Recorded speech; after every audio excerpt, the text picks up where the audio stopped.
So now we no longer have any common allegiance or citizenship, we talk about being citizens of the Commonwealth, but it doesn't really grant us anything. So there's no real common crown, no common allegiance, no common citizenship. It's just a symbolic headship of the crown that we're left with. This brings us then to the two other possibilities, since we've no longer have economic unity, defense unity, or constitutional unity. What about values versus sentiment, or sentiment? Now, when I say sentiment, I don't want you to think of sentimentality or superficial idea. I'm thinking of sentiment in a deeper sense, which can be the love between two people, love of your country. Values are one thing. Sentiment, I think, is something else. What is the difference, and how do they play out? When the Commonwealth was established, at whatever point you want to look at it, two things were fundamental. One was the things that I mentioned already, the common allegiance, which are no longer there. But leaving the things that I just described that are no longer with us, the other thing that was included was equality and non-interference in the constituent members. This was a quality of the countries, but even as early as the Balfour Declaration in 1926, it recognized the equality of the people, and that implied racial equality, even if it was not entirely adhered to. The principle was that there was racial equality. Thus, in 1961, South Africa withdrew because the Commonwealth decided to make racial equality explicitly part of the Commonwealth, and South Africa, under apartheid, would not accept that, and therefore that is why they did not apply to retain their membership when they became a republic. But beyond that, the notion of the Crown having some role and the equality of people within it, there were no further definitions of what constituted the Commonwealth. In 1926, the question came up, and the Conference of 1926, in their statement, their report, began with this very important statement. The committee are of opinion that nothing would be gained by attempting to lay down a constitution for the British Empire. Its widely scattered parts have very different characteristics, very different histories, and are at very different stages of evolution. While considered as a whole, it defies classification and bears no real resemblance to any other political organization which now exists or has ever yet been tried. In recent years, we have moved away from that, with the idea that there should be values for the Commonwealth. The Eminent Persons Committee was established a few years ago. The Canadian representative on that was Hugh Segal, Senator Segal, and they produced what is known as the Charter of the Commonwealth. And this was adopted on the 19th of December of last year, 2012, and proclaimed by the Queen as head of the Commonwealth on the 11th of March of this year. The Charter lists 16 core beliefs. They are defined as core beliefs. The 16 are the following: 1. Democracy. 2. Human rights. 3. International peace and security. 4. Tolerance, respect, and understanding. 5. Freedom of expression. 6. Separation of powers. 7. Rule of law. 8. Good governance. 9. Sustainable development. 10. Protecting the environment. 11. Access to health, education, food, and shelter. 12. Gender equality. 13. Importance of young people in the Commonwealth. 14. Recognition of the needs of small states. 15. Recognition of the needs of the vulnerable states. And 16. Role of civil society. When I read through that, the first thing it reminds me of was the comment by Clemenceau, the Prime Minister of France in the First World War, who was an utter cynic, but sometimes had good lines. And in the First World War, you may recall, Woodrow Wilson, the President of the United States, came up with his 14 points as the basis for ending the war and world peace and unity going forward. Clemenceau's comment in private about Wilson's 14 points was that God gave us 10 commandments and we broke them all. Mr. Wilson has given us 14. We shall see. Well, the Commonwealth has done Wilson 2 better and has come up with 16. Now, I'm not critical per se of the 16. The issue I look at here is what is, well, 3 or 4 points. First of all, is the Commonwealth a club or a family? And a club is something you join. It has values, it has principles, it has policies. That's why you join it. Whatever the organization, whether it's the Royal Commonwealth Society, the Canadian Royal Heritage Trust, the Monarchist League, some other society, political party, even a religious group, you believe in those principles, and that's why you join, and you can leave if the policies change, or you can be kicked out if you no longer adhere to those policies. That is what I see a club. So I'm not using a social club. I mean, a club is a way of describing an organization. A family, on the other hand, is not something you join. It's something you're born into. You might marry into it, you might be adopted into it, but it is something that you belong to regardless of what you share with your fellow members of your family. What you share is that you're part of the same family. You come from an inheritance. A person's cousins may hold completely different values from them, but that doesn't make either cousin not part of the family. They are still can claim to be part of the family, even if their values are completely different from each other, because it doesn't depend on that. So the question that I think of with the Commonwealth is that the traditional view of the Commonwealth was that it was a family. And that's why they did not, as they said in 1926, did not believe there should be a constitution, because that implied something that you wouldn't have in a family. You don't have a constitution for a family. It's why there was non-interference. The equality of people was essential, because like in a family, that if you're born into a family, it doesn't matter what your ethnicity or race is. If a family may start as one particular nationality, but as members of the family organically meet and marry someone from another nationality or race, their children are become part of that same family, even though they may have a completely different ethnic, racial background from another cousin. They still have the common thread despite the diversity. That's why the principle of racial equality and racial diversity was a family concept. It wasn't something that the empire said, it's a good idea to be racially diverse. It simply was, the empire was racially diverse, and therefore it had to deal with that. When South Africa wouldn't accept that, they were not accepting the principle of the family. It was not a policy matter. It was, if you didn't accept racial diversity, you were not part of this family, because this family had racial diversity, so you were repudiating the very existence of the family, and that's why the Afrikaner version of South Africa could not be part of the family, but the post-apartheid South Africa could. It never left officially, and therefore it was able to resume. So beyond that, though, families do not have values in the broader sense that cover the whole family. The second thing that comes to mind with these 16 points is, as I said, they're perfectly good, valid points, but what is unique to the Commonwealth about them? The United Nations would probably say they subscribe to the same values, the same beliefs.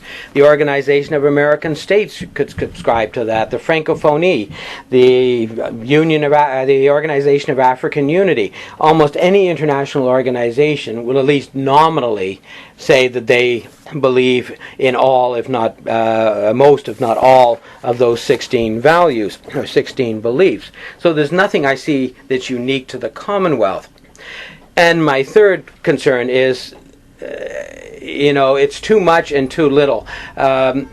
Core beliefs should be something short and obvious. Whether it's the American life, liberty, and the pursuit of happiness, the French égalité et fraternité of the Revolution, Canadian peace, order, and good government, fear God, honor the king, for God, king, and country. You can come up with whatever short package you want, that's the sort of thing that people identify with and rally to. I see these 16 core beliefs not as core beliefs, but as policy implementation.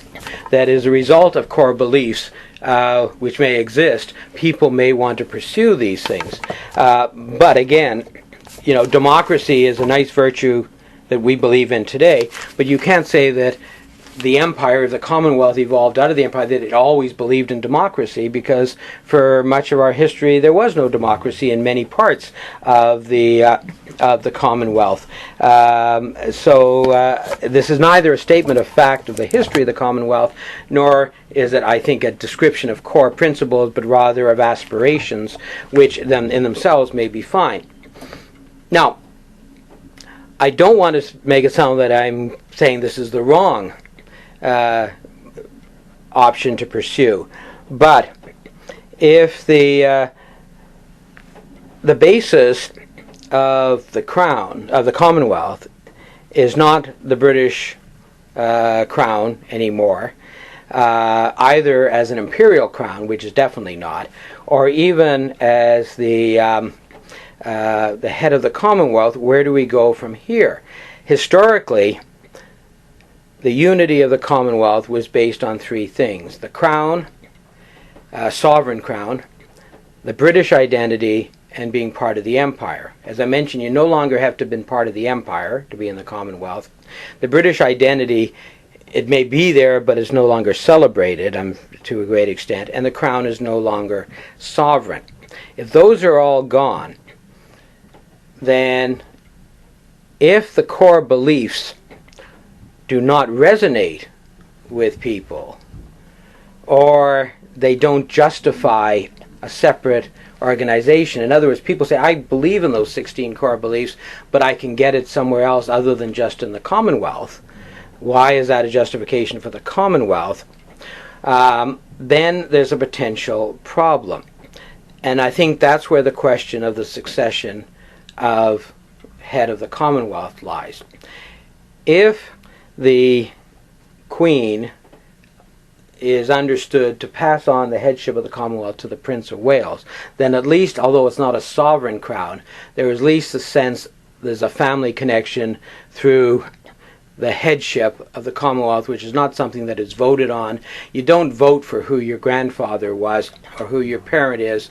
You don't vote for who comes into the family. So there has to be something that goes beyond that. And that's what the head of the Commonwealth was intended to provide. If they seriously think that when the Queen dies, that the members of the Commonwealth can sit down and elect somebody else as head of the Commonwealth, then the last aspect of the Commonwealth as a family will disappear. The only thing left now really is the sense that we're all under, in some way, the sovereign who was and is the sovereign of the United Kingdom.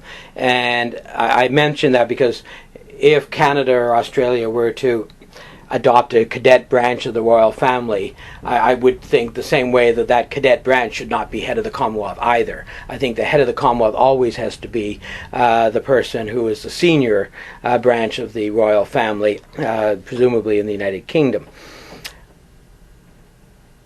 And the danger, therefore, as I suggest, is that the Commonwealth will no longer be seen as a family. Will the Commonwealth carry on? Well, of course, there are regional ties, as I mentioned, between countries of the Commonwealth, and there are shared principles that can continue after an empire has ceased to exist. I mentioned some in Canada, which are not dependent on the empire existing, but the question becomes, what will be the basis for an international organization, as the Commonwealth is, if we lose that? I would suggest that while a club approach, which is where I think we're moving with these recent decisions, is perhaps a more effective organization, if you have principles, core beliefs, values that you have to maintain, it may in fact make the Commonwealth more effective in terms of how it acts in the world.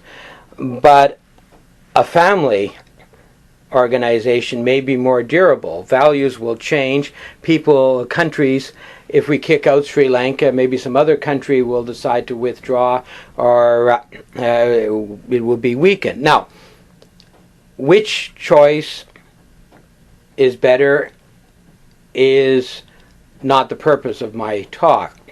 There are strong arguments that the Commonwealth should be a values-based organization, and that it can make a contribution to the world. You can make that case, and that, I think, is the way we are going in terms of what they're trying to do. I think a case can be made that the Commonwealth should remain a family, and just as a family doesn't try to use it to defend or define its all aspects of its life, that family therefore is more durable. I know, using a personal analogy, the things I believe in, that I pursue in my career, in my life, the values I hold, the principles I believe in, shape the friends that I choose and the people I work with. That part of my life that's value-based, if you will, deals with my friends and my associations, the club side of my life. The family side of my life is not determined by that because, as I suggested, I may have cousins whose values are absolutely different from mine, but they're still my family. And the fact that I don't share those values does not make them less a member of the family or me less a member of the family. So it is what you look to for your family and what you look to from your associations. And that's the same question that the Commonwealth is facing. Which way will we look? It's not that we want to abandon the principles. It's a question of what do we look to the Commonwealth for? Is the Commonwealth the organization we'll be looking to for our values, or is it the association we'll be looking to for our family situation? Some people, and what we're trying to do now, is probably a combination of the two. Whether that will work in the long run, I don't know. I suspect it will go one way or the other. The decision, therefore, seen in that way, the Prime Minister's decision this month, would seem to suggest the Prime Minister's view of the Commonwealth is that it should be a value-based club. And on that basis, he made the right decision by not taking part in the gathering, if that is what the Commonwealth is. On the other hand, if you see the Commonwealth as a family, that would justify the position of David Cameron in the United Kingdom and the other prime ministers who decided to go to it anyway, even though that they did not believe that was indicating support for Sri Lanka, but rather that the Commonwealth was not an organization to be determined that whether you wanted to belong to it or not. It was a family that you went to and you hashed it out with your relatives, but you still went to the family. Which choice we will take in the long run and which choice the Commonwealth will decide is a question that I'm not going to speculate. I think we could go either way.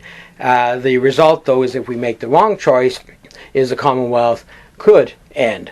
If we choose the club approach and people don't embrace either the principles or don't embrace the Commonwealth as the vehicle, more likely, the vehicle to promote those principles, then if we've sacrificed the family side of the Commonwealth, we may find we have no Commonwealth because people don't make the transition to the new view of the Commonwealth. On the other hand, if we choose the family side and people decide that they don't want to be part of that family anymore, you could sacrifice the Commonwealth. So it's not an easy decision. I think people who are choosing one or the other are trying to figure out the balance between the two, are doing it with sincere best efforts and are trying to make the right decision. I don't think it's a case of one side trying to be right and the other side trying to be wrong, but the history of the world tells us that even if you're doing it for the right reason, that organizations do end if people no longer feel that they belong to them for whatever reason. So there is certainly a question mark over the future of the Commonwealth. On that note, I'll conclude. Wow.